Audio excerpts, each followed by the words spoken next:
जय Sai Ram everyone, welcome to echoes of Shirdi. आशा करती हूँ साई कृपा से आप सब बहुत बहुत अच्छे होंगे, खुश होंगे मेरे साई परिवार। तो थंबनेल और टाइटल से कुछ आइडिया ज़रूर हुआ होगा कि बाबा ने एक भक्त के साथ बातें की। कब, कैसे, कहाँ, ये सब पता चलेगा अगर बिना स्किप किए शुरू से लेकर एंड तक आप सब अनुभव को सुनेंगे। मैम बताती हैं कि इनके फैमिली का साईं बाबा के ऊपर विश्वास लास्ट 45 ईयर से है। इनके पापा हर साल शिरडी जाते हैं और फरवरी 2025 में उनका 37th विज़िट था। लेकिन मैम की साईं के प्रति विश्वास थोड़ी वीक हो गई थी। कोई रीज़न नहीं था, बस रूटीन लाइफ में मैम थोड़ी बिजी हो गई थी। जनवरी 2024 मैम दुबई शिफ्ट हुई। इनका इंडिया में एक बहुत अच्छा जॉब था, बड़ी कंपनी, अच्छी सैलरी भी थी। जब इनके हस्बैंड को दुबई में जॉब मिला तो मैम अपना जॉब छोड़कर अपने बच्चों के साथ दुबई आ गई। सोचा था कि दुबई में आराम से जॉब मिलेगा, लेकिन वहाँ दुबई में वैसा हुआ नहीं। स्ट्रगल स्टार्ट हो गया। कोई कॉल नहीं आया, क्योंकि मैम बताती हैं दुबई का जो मार्केट है वो ज़्यादा रेफरेंस बेस्ड है। ऑनलाइन जॉब एप्लीकेशन से वहाँ कुछ नहीं होता। फ्रस्ट्रेशन, गुस्सा, रोना और लोगों से जॉब के लिए रिक्वेस्ट करना सब होने लगा। जून के बीचों बीच हमारे चैनल के थ्रू बाबा की महिमा वापस इनको याद आई और मैम साईं की तरफ फिर से मुड़ गई। मैम ने सच्चरित्र पढ़ा, 9 दिन 9 दिए जलाए, 40 दिन का सिद्धमंगलम स्तोत्रम का व्रत भी रखा, लेकिन जॉब नहीं मिला। जॉब लगते लगते रह जाता था। आई एम वेरी श्योर जब ऐसा मोड लाइफ पे आता है ना कि हम सब कुछ कर रहे हैं, जो भी बाबा से एसोसिएटेड जो भी पूजा पाठ है हम करते हैं, पुस्तक पढ़ते हैं, फिर भी जब कुछ नहीं होता हमें लगता है बाबा सुन नहीं रहे हैं। पर इस टाइम पे जो रियलाइज़ करना बहुत ज़रूरी है वो हम रियलाइज़ नहीं कर पाते। पर मैम ने रियलाइज़ किया, मैम ने फ़ील किया। इन सब के बीच मैम ने फ़ील किया कि जब इनके अंदर श्रद्धा आई तो उसके साथ ही सबूरी भी आ गई। और श्रद्धा और सबूरी जब दोनों इनके पास था तब मैम का ज़्यादा परेशान रहना बंद हो गया। इनर पीस और सेटिस्फाइड फील करने लगी और बाबा से इनका कनेक्शन ना बहुत स्ट्रॉन्ग हो गया। और ये बहुत वास्तव है मेरे साईं परिवार। जैसे ही आप श्रद्धा और सबूरी इस मूल मंत्र को आप अपनाते हो अपने लाइफ में ना, आपका मन एकदम शांत हो जाता है, आप बहुत रिलैक्स्ड फील करने लगते हो।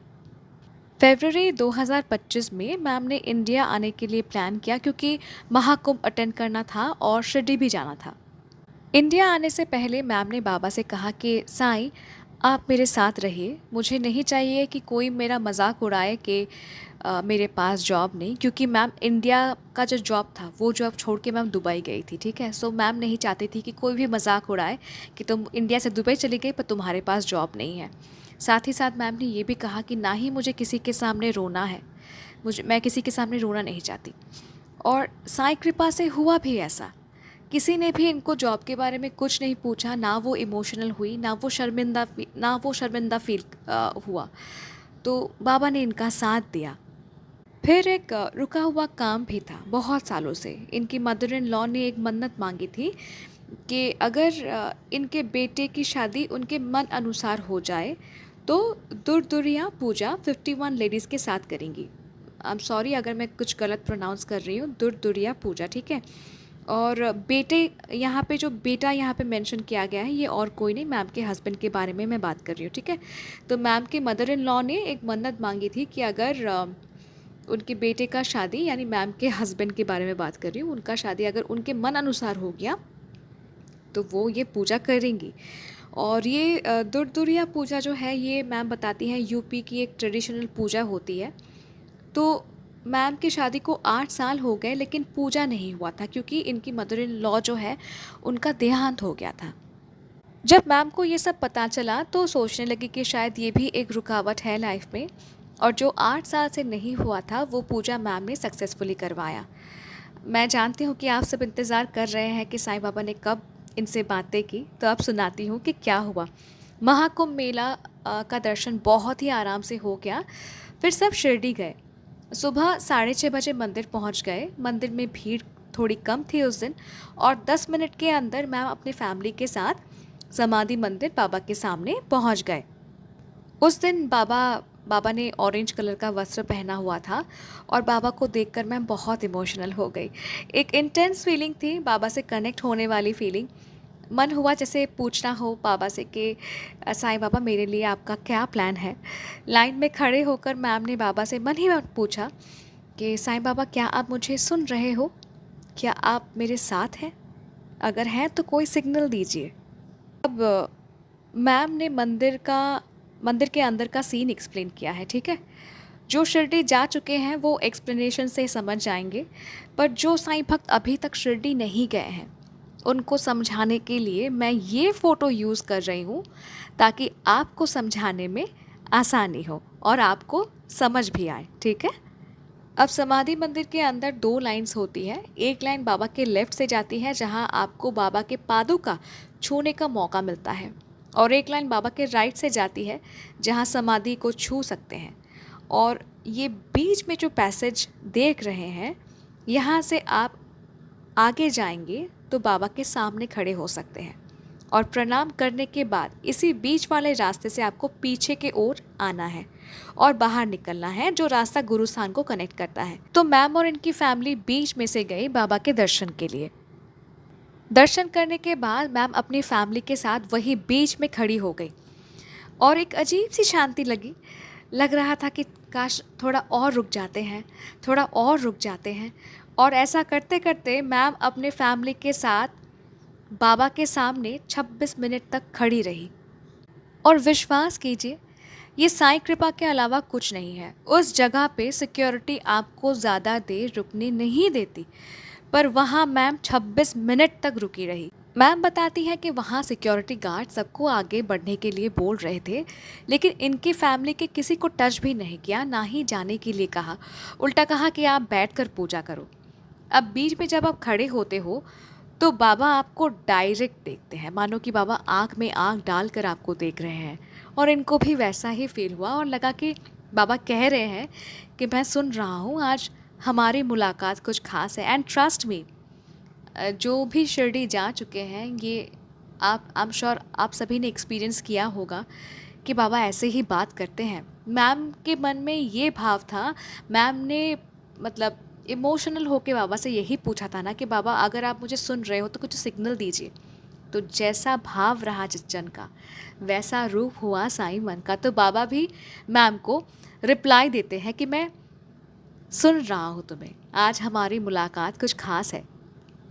उस वक्त मैम ने बाबा से कहा कि मुझे पता नहीं मुझे क्या चाहिए, आप मेरे भगवान हो, जो मेरे लिए अच्छा है वही कीजिए, मेरा मार्गदर्शन कीजिए। मैम ने टोटल सरेंडर कर दिया।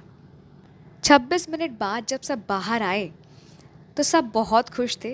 मैम बहुत खुश थी और बहुत सेटिस्फाइड फील कर रही थी, और एक क्लियर फीलिंग थी कि साईं इनके साथ हैं, इन्हें सुन रहे हैं, और जो इनके लिए सही है बाबा वही देंगे और सही समय पर देंगे। इनके पापा जो लास्ट 37 साल से हर साल शिरडी जाते हैं, उन्होंने भी कहा कि पिछले 26-27 साल में ऐसा दर्शन कभी नहीं हुआ जैसा उस दिन हुआ था। देखिए, अगर जो भी आप सभी अनुभव सुन रहे हैं, अगर मन में अभी भी डाउट है कि कहाँ बाबा ने बात किया, कहाँ चमत्कार हुआ, तो वो जो फ़ोटो मैंने यूज़ करी है ना समझाने के लिए, तो वो जो बीच वाला रास्ता है, नॉट ओनली बीच वाला रास्ता, समाधि मंदिर में आप जब घुसते हैं, आपका मतलब आपको जो बातें करनी होगी ना, वो लाइन में चलते चलते ही करनी होगी, क्योंकि बहुत भक्त होते हैं बाबा के दर्शन पाने के लिए, बहुत भक्त आते हैं। और बाबा को मतलब बाबा के सामने खड़े होके आप में भी 1 से 2 सेकंड ही रुक पाएंगे। तो जो बातें करना होगा आपको लाइन में चलते चलते ही बाबा से बातें करना होता है, ठीक है? और बीच वाले रास्ते में 26 मिनट रुक जाना, ये कोई मतलब आम बात नहीं है। बाबा की मर्ज़ी थी, बाबा को इनसे बात करना था, इसीलिए बाबा ने इनको रुकवाया, वरना अपने हिसाब से अपने मर्ज़ी से कोई वहाँ रुक नहीं सकता। और इनके मन में जो एक डाउट था ना कि मैं चली गई दुबई, मुझे जॉब नहीं मिल रहा है, तो बाबा ने वो जो हलचल था ना इनके मन में, बाबा ने वो शांत कर दिया। और बाबा ने इनको वो एहसास दिलाया कि तुम्हारे लिए जो सही होगा मैं सही वक्त पर तुम्हें दूंगा। मैम का मन बहुत चंचल था जब वो शिरडी आई थी, पर साईं दर्शन के बाद, बाबा के साथ बात करने के बाद, 26 मिनट बाबा के साथ बिताने के बाद इनका मन पूरा शांत हो गया। Ma'am thank you so very much, इतना प्यारा सा एक अनुभव हम सभी के साथ शेयर करने के लिए। और मेरे साईं परिवार, ये अनुभव अगर आप सबको अच्छा लगा तो प्लीज़ लाइक कीजिए, शेयर कीजिए सबके साथ ये साईं महिमा। अगर अपना अनुभव मेरे साथ बांटना चाहते हैं तो आप मुझे इंस्टा में डायरेक्ट मैसेज कर सकते हैं, ईमेल कर सकते हैं, या फिर मेरे व्हाट्सएप नंबर में भी आप मुझे मैसेज कर सकते हैं। कॉन्टैक्ट डिटेल्स डिस्क्रिप्शन पे दिया हुआ है। अगर अभी तक जुड़े नहीं हैं मेरे साईं परिवार के साथ तो जुड़ जाइए। मिलती हूँ बहुत जल्दी एक नए साईं अनुभव के साथ। टिल देन, जय साईं राम।